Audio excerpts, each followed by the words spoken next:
welcome to this special edition of Dialogue at the Xiangshan Forum. The world is grappling with rising conflicts and crises from Ukraine to Gaza, from Sudan to Myanmar.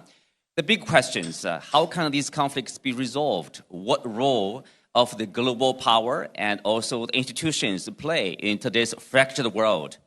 We are joined today by Pavlo Klimkin, former Foreign Minister of Ukraine and co-founder of the Center of National Resilience and Development, and Professor Yan Xuetong, Dean of the Institute of International Studies at Tsinghua University and the Secretary General of the World Peace Forum.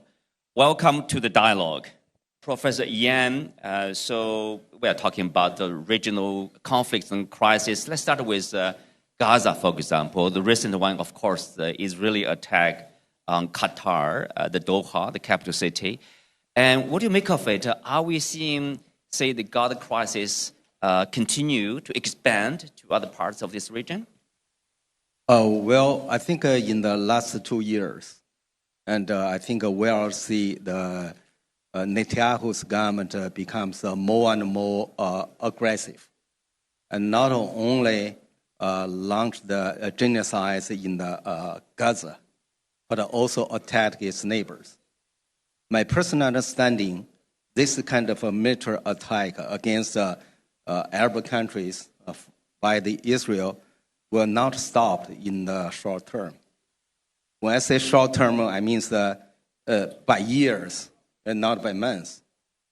And I think the one thing is become very clear. And Netanyahu's government want to extend or expand Israel territory.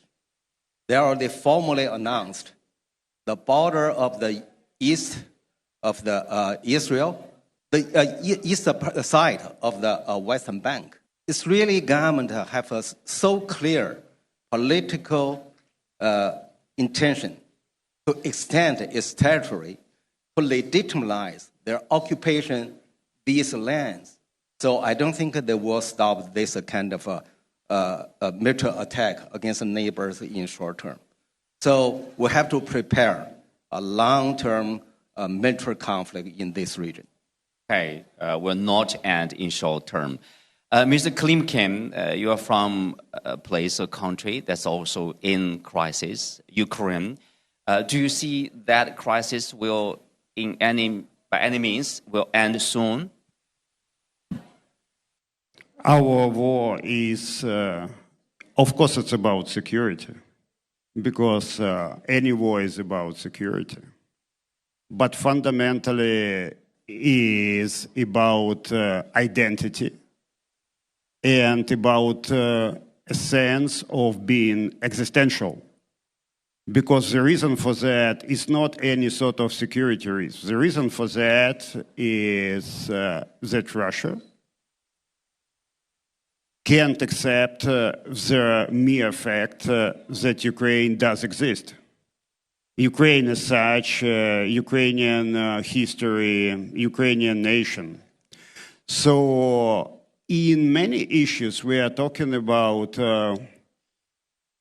realities like also the Middle East, where it's far beyond security. I don't believe actually that local or, like you said, regional conflicts still exist. I believe that we have a fundamental tendency of economy kind of shrinking in different clusters because of security, supply chains, but insecurity basically being globalized. Any kind of war or any kind of conflict or crisis, whatever definition you use, has a kind of ecosystem around it. People, helping along, hiring. Now, if someone is fighting, for example, in Myanmar, he can hire people from South America. He can buy any kind of military equipment from anywhere. So our wars and our conflicts are not regional by definition anymore. Professor Yan, do you agree? it's not about like a regional conflict, regional war. It's global. Okay. After globalization, and after the Cold War, globalization, and many people think the world has become a village. So every part's issue is a global issue. Actually, you find that the regional issue can always be very different from the global issue, that the regional issues cannot split beyond that region. For instance, the Israel's conflicts with the Arab states and always focus on the Middle East, never spread out, go to the Europe, East Asia, Africa, and not the other regions. So the war in your country, I'm very sad for that. And this war has lasted for more than 3 years, 3.5, and heavily focused on your own territory. And even today, we heard that the Poland and the Romania said that they get the drone attack from Russia, but then we find that the battlefield is still on your own territory, not spread beyond your country. I think now we still have to understand why currently and the people regarded the regional conflicts different from a grand war or major war.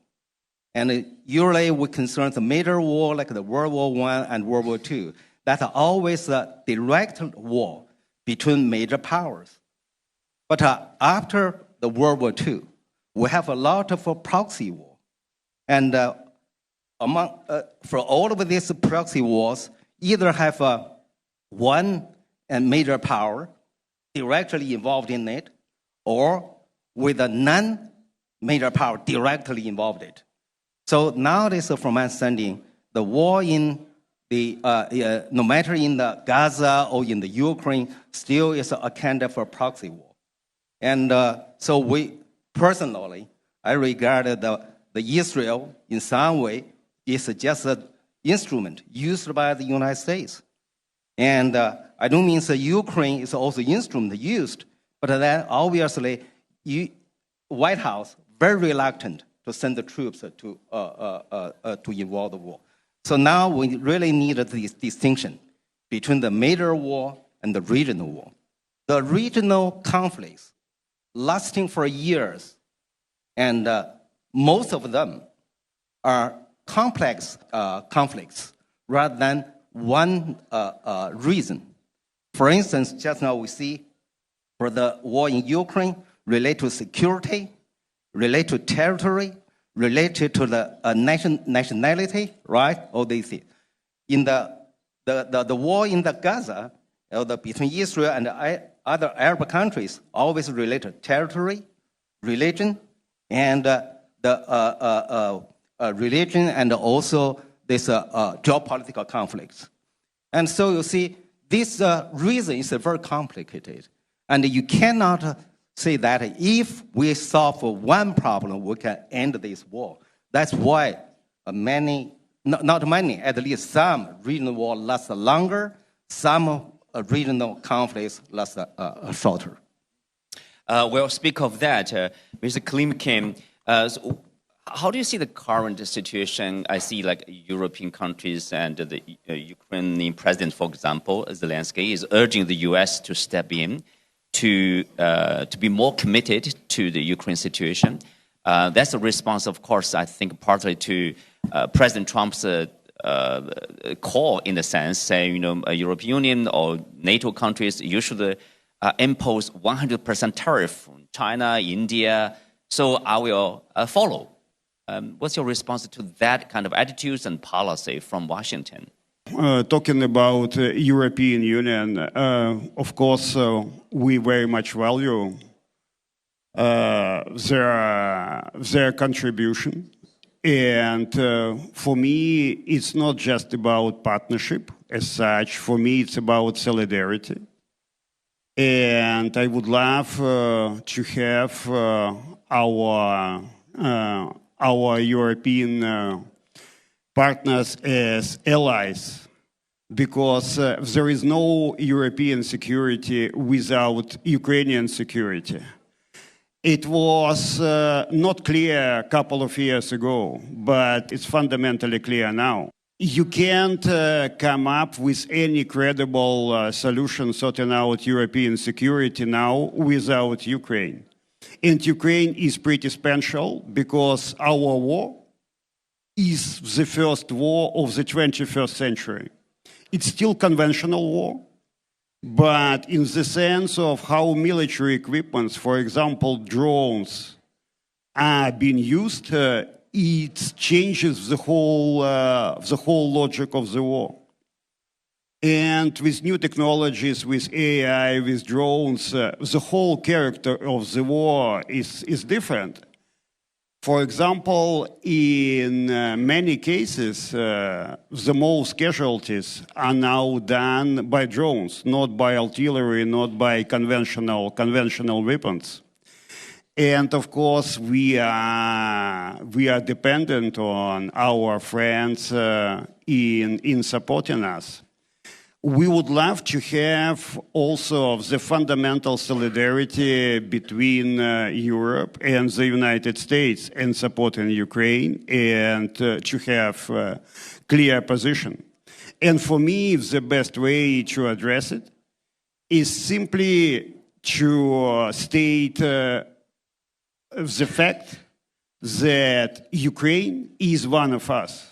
Ukraine, part of Europe. Professor Yan, I know you talked about earlier, back in July or in January, you said, deglobalization, part of the result of the, say, counter-globalization or deglobalization is more conflicts, more crises. And obviously, your prediction has been proven true. What kind of role the major powers play, like the United States? Well, you will find that now, not only the United States, and I think all of the major powers have developed a same concept. It's called economic security. And actually, there's no clear definition for this concept. What do you mean economic security? I doubt anyone here can give a clear definition for this concept. But whenever the country wants to stop economic cooperation, they will use the term economic security to legitimize their policy.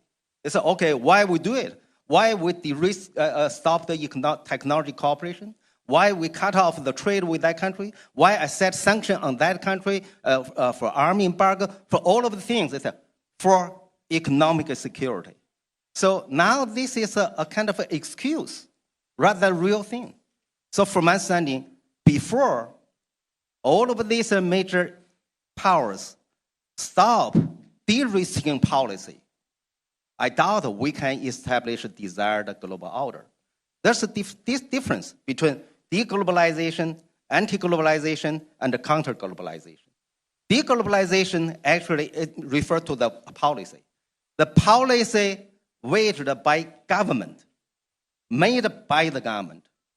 Anti-globalization just means these people in grass, they don't like the globalization because they cannot benefit from it. Counter-globalization is a general trend. So the general trend actually mainly driven by deglobalization policy. Before the major powers stop deglobalization policy, I doubt they can talking about new order. Like tariffs. Oh yeah, tariff, sanction, the embargo, all kinds of ways. Mr. Klimkin, what we know is like there's kind of an increasing uncertainty, and we're not sure what it will be tomorrow or the day after. So what does that mean to Ukraine? Ukraine believes in rule of law and international law. 25 years ago, we all, the whole world, lived in the world of agreements. Not ideal ones, but we were more or less committed to this agreement.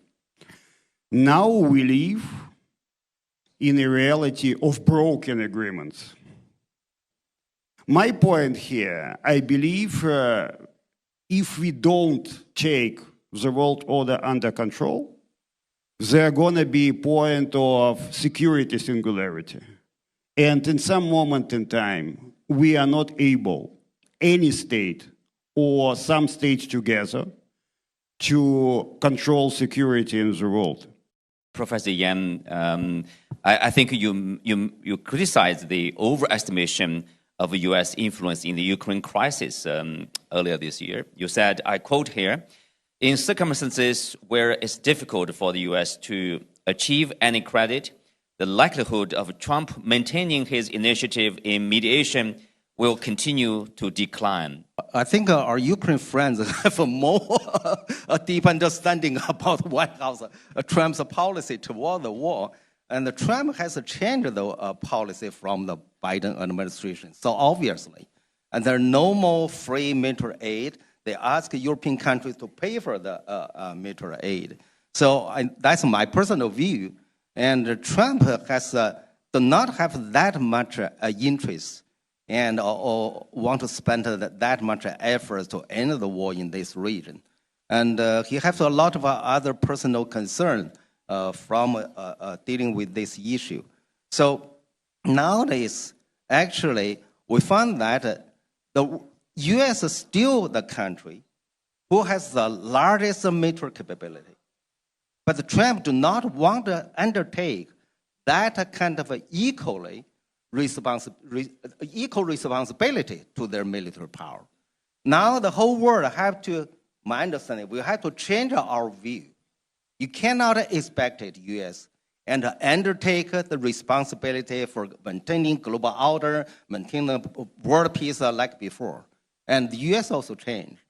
And if you look into the U.S., the political division in that country, I think they also have a lot of problem at home. Possibly, and for the decision makers in White House, they can say, hey, foreign affairs is secondary. No matter what, it's secondary. The most important thing is our domestic issues. So I think the U.S. will spend less and less energy on global issues. Yeah, Mr. Klimkin, of course, with the U.S., at least for now, showing less interest in the Ukraine crisis, seems at the same time, of course, that it goes along with this strategic autonomy of the European Union, for example. Do you see there's increasing sovereignty, increasing, let's say, autonomy of the European countries, European Union? U.S. can't afford withdraw from the world because of the nature of the U.S. society and U.S. economy. Personally, the President of the United States can withdraw from his efforts on the Russian war against Ukraine. Firstly, because it's getting personal for him, and he voiced his commitment in many ways, many times. Second, because it's a fundamental point for him in understanding the European balance and the future mode of relations with Europe and Ukraine as part of Europe. And third, reacting to your point, Europe got to the simple point that Ukrainian security is European security and the other way around now. It's about rebalancing the whole idea how security should be maintained, and I'd risk to say managed, is about Europe getting out of this comfortable position depending on the US for many years and becoming a real security player. And gonna happen with Ukraine. It would lead to the whole rebalance of the European security. And for me, China has a fundamental interest in European security architecture and, let's say, Pacific security architecture being compatible. They should not be the same, but they should be compatible in the sense of understanding that basic rules should be maintained. And without these basic rules of compatibility, we're going to get in the next trouble. It's really my sense. Professor Yan. Okay, 2 points. And the first is about American roles. And I think I can understand why you and many European countries want US to play more roles in the European security, because many European countries rely on the US for Americans' protection for their security. So that makes sense. So the question is not whether US plays more roles or less. The question is US play positive roles or negative roles. From my understanding, and if you look at the current situation, and you find that US plays and more negative roles and less positive roles. That's a general trend. Second, it's about European security architecture. My understanding, and the European has a very, very inefficient security architecture for that region. Otherwise, this region cannot suffer wars after Cold War immediately. The war between Azerbaijan and Armenia, the war in the Kosovo, the war in Chechnya, the war in in your country, and even there's military clashes between Greece and the Turkey, right? So you see, comparing with the East Asian, that's very different. And since 1991, there's no any war in this region, because this region will have the regional security architecture and the name ARF, ASEAN Regional Security Forum. And so from my understanding, that in Europe, your regional security architecture has a problem. And the organization of the Security Council no longer works.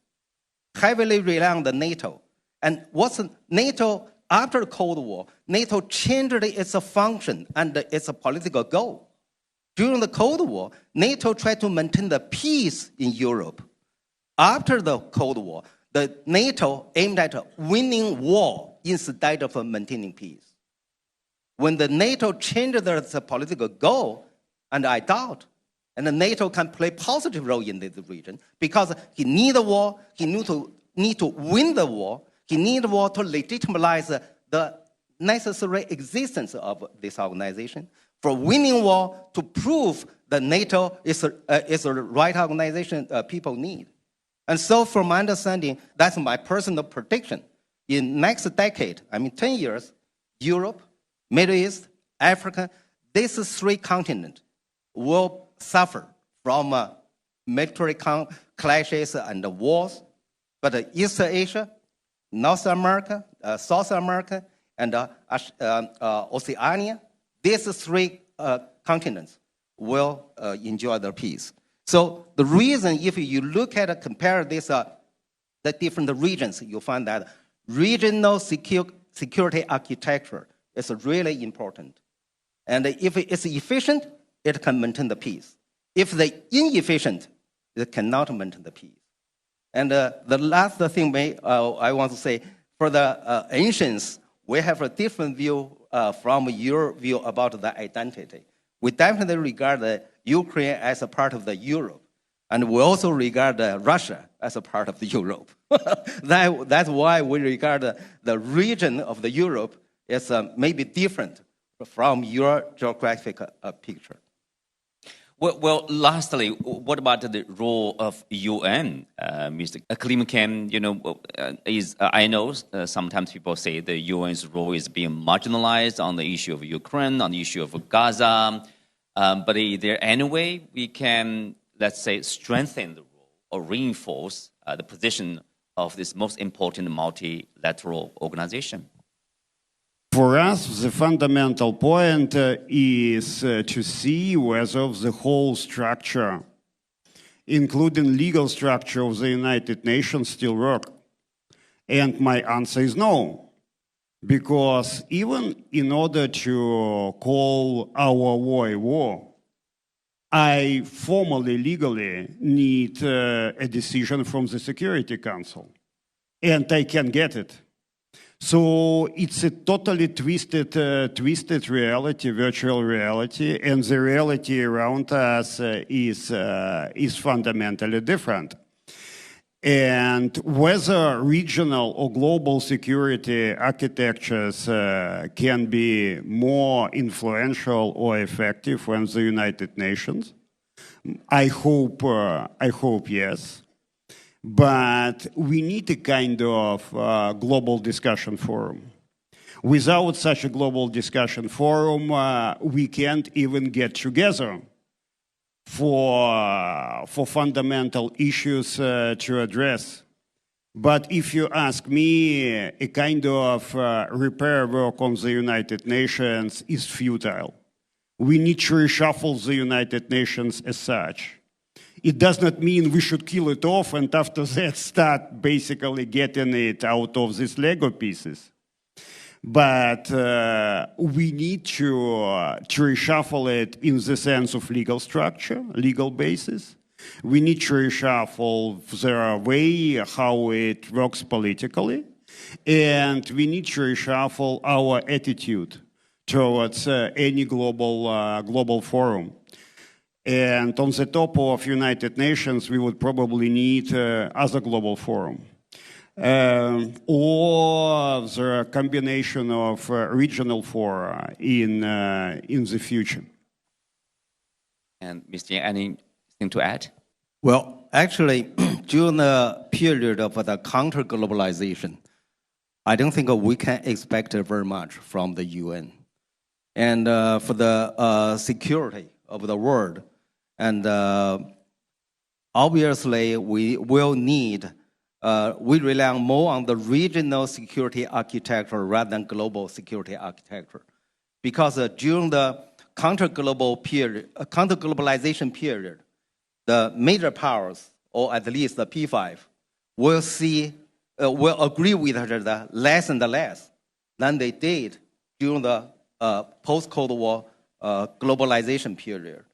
So when the major powers cannot see eye to eye, and we can hardly to expect it, have a global security architecture to help to maintain the peace. But the regional and the architecture really works. We have this experience. So how the African, Middle East, and Europe establish a new security architecture, regional architecture for themselves, I think this is something very practical and very necessary. Well, thank you, Professor Yan. Thank you, Mr. Klimkin.